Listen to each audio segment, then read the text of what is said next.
Hi, I'm coming to you today from beautiful Maryland. Very sunny spring day. And I'd like to introduce a new subject, one that I've wanted to include in the series for some time now.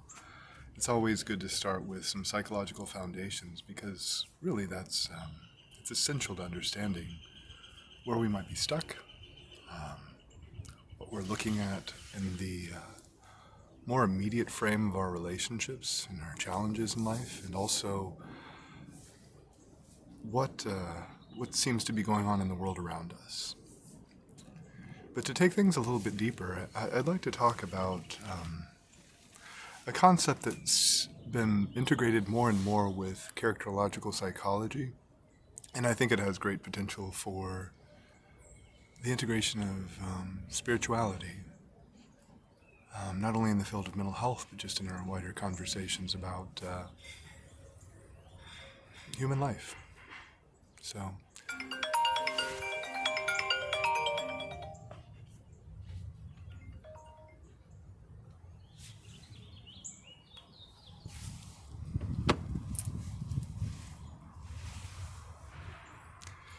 this is the concept of differentiation.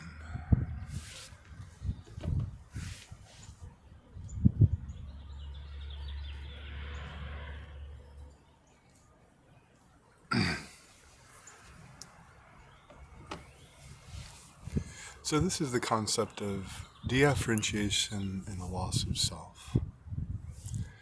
So when someone has a tremendous injury that causes a loss of a limb, it's very painful. A friend of mine lost a leg above the knee in college in a boating accident, and he was in a great deal of pain and emotional distress for quite some time. And there are medications to help with those pains, but essentially the body has to learn to stop feeling what should be there and what's screaming in a state of remembrance of what used to be. This is differentiation, and it occurs neurologically, not only with the peripheral nervous system, but also with experiences that are fundamental to our personhood. And I propose that it's more widespread than we think. So,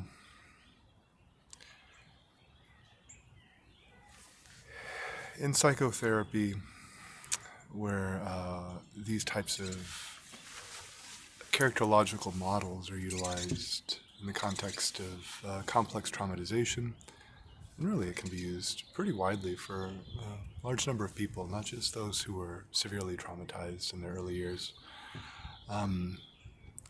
We look at these different parts of self, different ways of relating to the world, ego states, we call them. And some are there to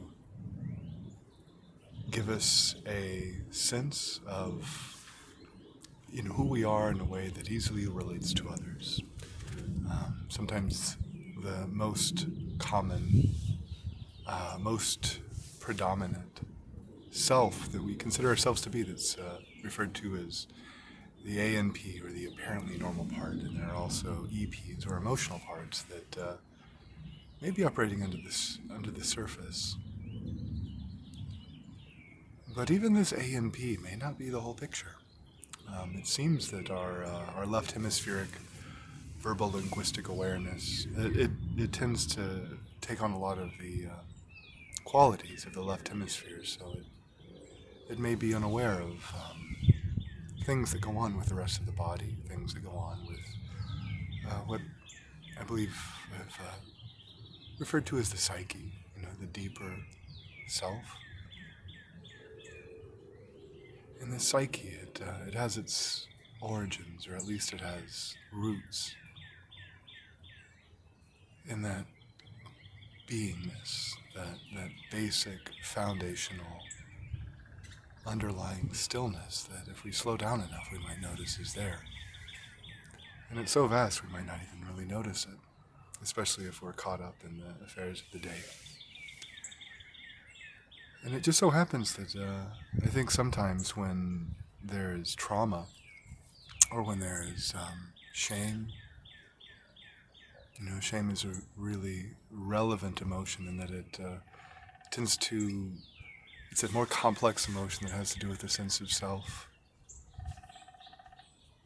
The notion that one may be evaluated poorly and one may not be available or deemed worthy of love and connection.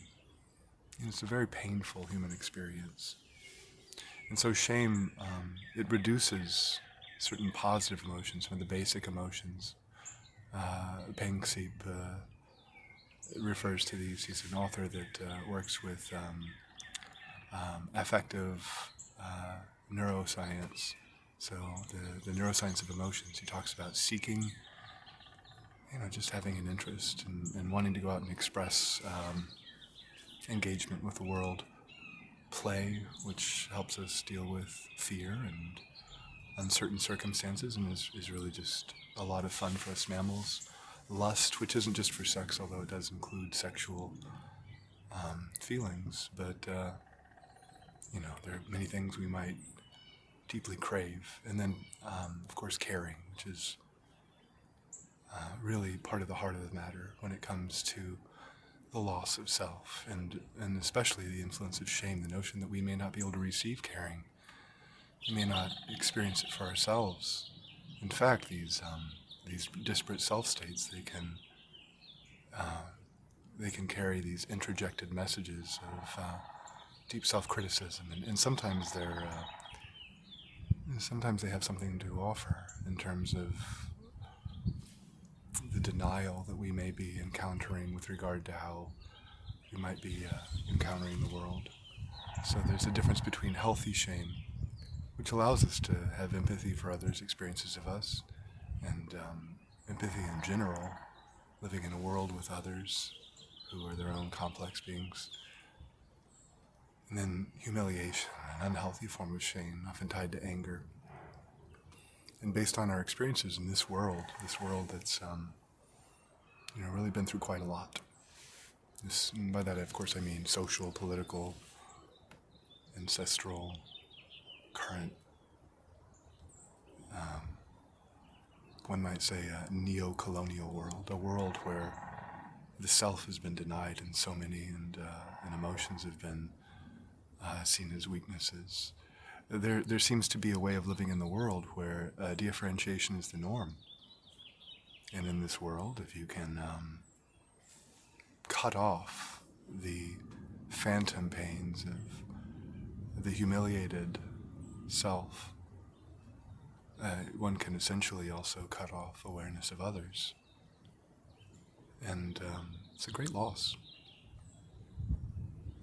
One might even say it's a level of humanity that's not quite been realized. However, I think even babies know what it is to be cared for. So perhaps it's a bit of both. So in the world where each individual needs to strive to care for themselves with limited resources and vast amounts of human suffering, poverty, ignorance, fear, it might seem best to sort of cut off those parts of self that have the capacity to feel shame in a healthy way, to feel empathy in a way that obliges us to act less selfishly. But our world is valued in some ways the notions of tribalism and aristocracy, of privilege, subjugation, even just responding to conflict with those that we care about.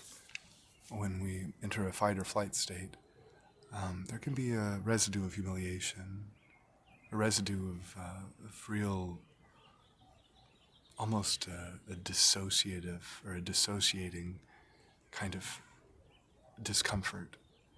When one reacts in a way that's attacking or escaping, those residues are avoided. So actually, by behaving in ways that really cut us off from our capacity to share that humanity with others and see it in others around us, we escape that haunting residue. And the world is what we make of it. So if it's one where power and even corruption seem to be the best strategies, well, that really benefits a certain kind of people. And if it's one that values healthy shame, that threatens to traumatize those who are living in a different way. And I can't help but think of the conflict going on over democracy, both in the United States as well as other areas, such as the war in Ukraine, apartheid in the Middle East, religion, which may devalue children by promoting messages that really are so far from what any of the wiser prophets or contributors might have intended. And so this leaves us with the task of discussing how do we reclaim, how do we integrate the warring parts of self, how do we reconnect with the deeper levels of self which may seem beyond self, that abide in the background, we may just lose touch with, getting caught up in our own sort of left hemispheric dominance that neglects the richness of this experience. I think it can't necessarily be done fully without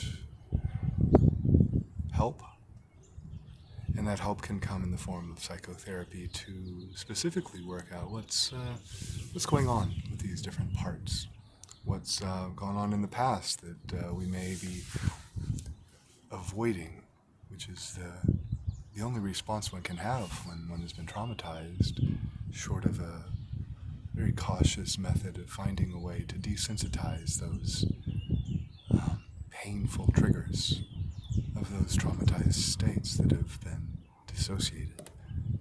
However loudly they scream at us, we often just project that onto others that remind us of our own incompleteness and tragic nature.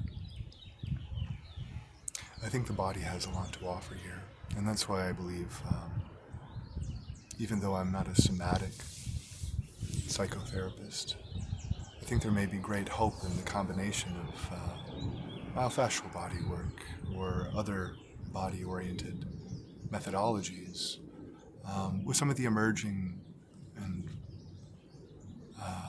really interesting approaches to pharmaceutical enhancement of receptivity to some of those states. Ketamine therapies have been used sort of very popularly these days to really understand how to incorporate some of the experiences that vastly differ from our ordinary consciousness. I think that that's an area that probably we have quite a lot to learn about by creating an amnestic state that's also shuts off access to parts of the cortex, these normal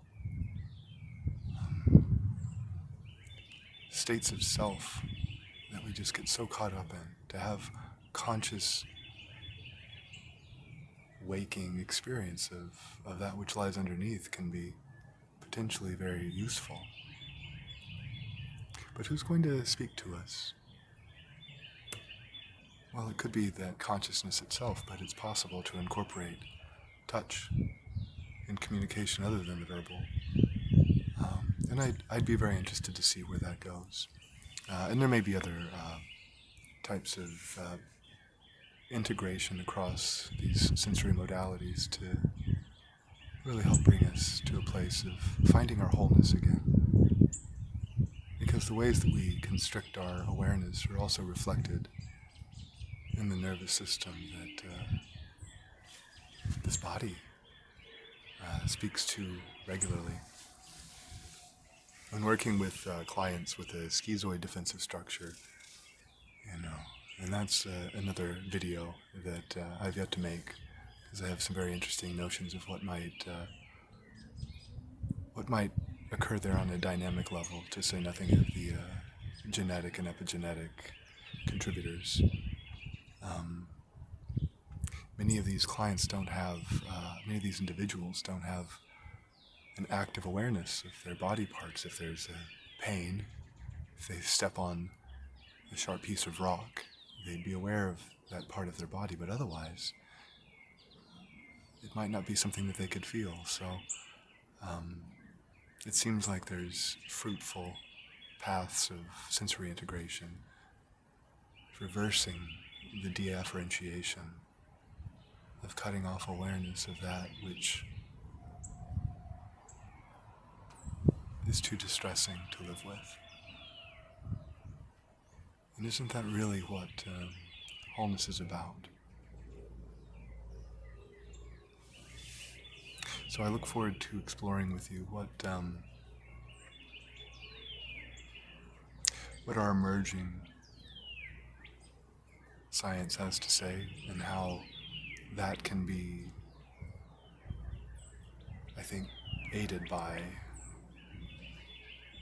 traditions and paths of cultivation of awareness that already have